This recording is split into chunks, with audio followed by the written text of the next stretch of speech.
Saya akan sharing kenapa saya bisa terkena keluhan lambung dan gimana cara saya buat mengatasinya sampai sembuh.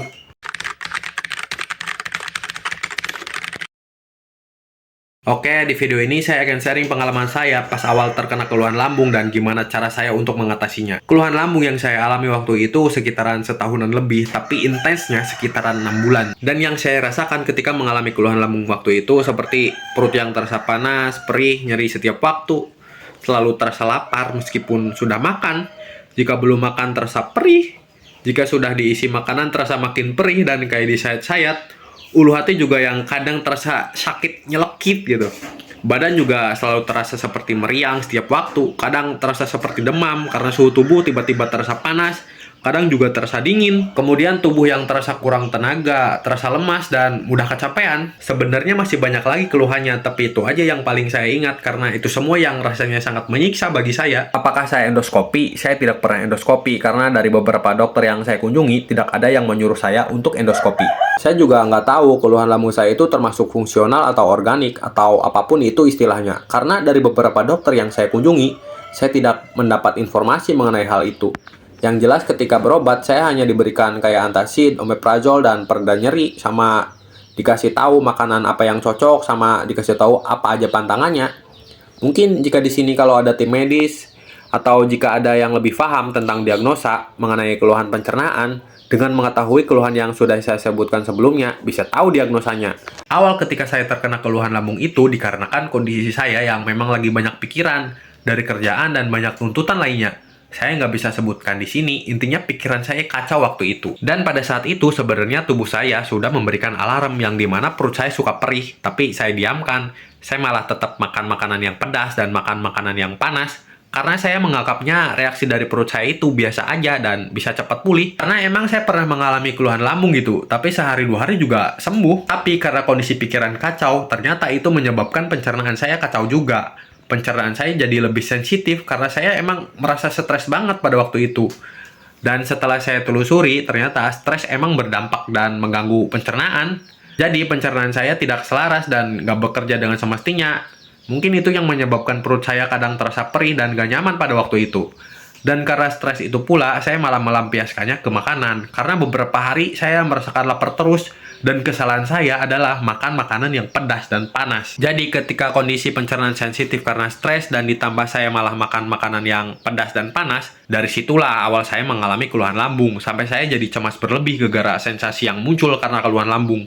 Yang dimana waktunya sendiri menurut saya itu lama banget. Setahunan ngalamin keluhan lambung dan ngalamin cemas berlebihnya sampai 2 tahun lebih. Padahal biasanya kalau ngalamin keluhan lambung, saya cuma konsumsi Proma, sehari 2 hari juga sembuh. Tapi ternyata waktu itu semingguan lambung saya masih nggak stabil-stabil juga. Barulah saya memutuskan pergi ke dokter. Saya lupa berapa dokter. Kayaknya ada 3-4 dokter lah yang pernah saya kunjungi. Ada satu dokter yang saya kunjungi beberapa kali karena dirasa cocok. Obatnya pun selalu saya habiskan semua. Tapi ternyata tetap keluhan lambung saya masih ada. Mereda sebentar tapi sakit lagi. Jadi obat itu kayak meredakan sebentar. Pas efeknya hilang, lambung saya kambuh lagi. Beberapa minggu sampai beberapa bulan, ternyata lambung saya tetap ada keluhan. Padahal obat udah habis. Paling kalau perut dirasanya lekit, nggak kuat, saya cuma minum antacid. Kadang juga omeprazol yang saya beli dari apotik. Nah, ini jangan ditiru ya teman-teman. Kalau bisa mah jangan konsumsi obat tanpa resep dokter, kayak saya. Oh ya teman-teman, di sini saya udah jaga makan dan ngejauhin banyak makanan pantangan ya. Sampai suatu ketika saya diberi info oleh tetangga yang pernah ngalamin hal serupa. Tetangga saya bilang kalau buat nyembuhin lambung itu obatnya kunyit diparut, airnya diminum. Jadi minum jamu gitu dari rebusan kunyit. Saya rutinin itu selama beberapa minggu. Tapi nggak saya konsumsi tiap hari karena katanya bikin darah rendah. Saya takut dong karena emang agak keliengan juga kalau kebanyakan.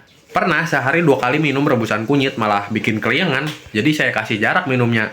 Kadang sehari sekali, kadang 2 hari sekali. Gak nentu pokoknya, karena saya juga malas bikinnya, bikin tangan kuning. Kalau ketemu orang juga suka ditanyain juga soalnya, karena tangan saya kuning, karena kunyit itu. Dan ternyata setelah beberapa minggu minum rebusan kunyit, emang ada efeknya, ada perubahan. Dimana yang tadinya lambung saya suka kerasa seperti disayat-sayat, setelah rutin konsumsi kunyit, meskipun saya jarang minumnya, ternyata lambung saya jauh lebih mendingan, membaik.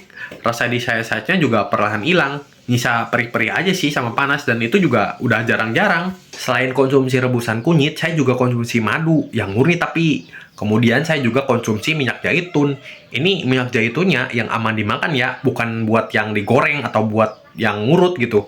Kalau madu ini saya rutinin pas pagi hari setelah makan dan malam hari konsumsinya saya campurin air hangat. Kalau minyak zaitun cuma malam hari konsumsinya sebelum tidur. Kalau zaitun ini efeknya awal-awal emang agak panas di saya dan ada anak-anaknya juga. Pas saya nyoba, tapi makin sini ke sini biasa aja. Nggak tahu kalau sama yang lain karena reaksi di saya emang gitu. Jadi untuk nyembuhin keluhan lambung saya pakai 3 ramuan. Pertama, rebusan kunyit. Kedua, madu murni. Yang ketiga, minyak zaitun. Kalau rebusan kunyit itu saya rutinin konsumsinya. Pas lambung masih kayak ada rasa kesayat-sayat gitu. Saya rutinin itu sekitaran 1-2 bulan. Konsumsinya juga saya kasih jarak sehari, kadang 2 hari sekali. Pas rasa di sayat-sayatnya hilang, saya konsumsi kunyitnya seminggu sekali, kadang juga 2 kali. Kemudian madunya itu rutin sehari 2 kali, pagi sesudah makan dan malam hari. Dan kalau minyak zaitunnya, saya konsumsinya malam hari. Setelah rutin konsumsi ketiga ramuan itu, lambung saya kembali enakan dan terasa mulai nyaman.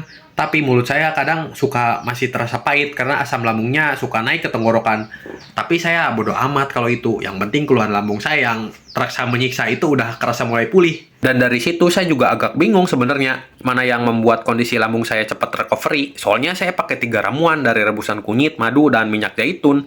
Meskipun pada saat itu kadang masih kambuh-kambuhan juga sih karena saya ada anxiety-nya. Jadi kalau ada pikiran yang bikin saya sepaneng, itu suka kambuh lambung saya. Suka tiba-tiba panas, perih, kembung gitu. Sampai kadang mulut pahit tiap hari. Dan setelah saya merasa lambung saya udah merasa lebih pulih, saya stop semuanya. Yang nyisa cuma anxiety-nya. Karena anxiety ini ternyata yang bikin keluhan lambung saya kambuh-kambuhan. Jadi kadang perut masih perih, panas karena anxiety-nya pas lagi banyak pikiran juga. Dan setelah saya berhasil lepas dari anxiety, alhamdulillah keluhan lambung saya juga ikut sembuh. Karena yang memperparah lambung saya dan bikin kambuh-kambuhan ternyata dari anxiety-nya juga. Karena pas anxiety kan suka cemas nggak jelas, mau apa-apa pun takut, cemas. Hal itu yang mengganggu pencernaan. Jadilah kambuh-kambuhan. Jadi tahapannya kalau pengalaman saya sembuhin dulu keluhan lambungnya. Setelah lambung dirasa pulih, saya sembuhin juga kecemasan berlebihnya. Dan alhamdulillah, saya sehat kembali. Gitu aja sih teman-teman perjalanan saya ketika mengalami keluhan lambung. Saya cuma sharing aja di sini. Kalau teman-teman lagi dalam pengobatan, ikutin aja arahan dokter. Cukup sekian video kali ini. Terima kasih.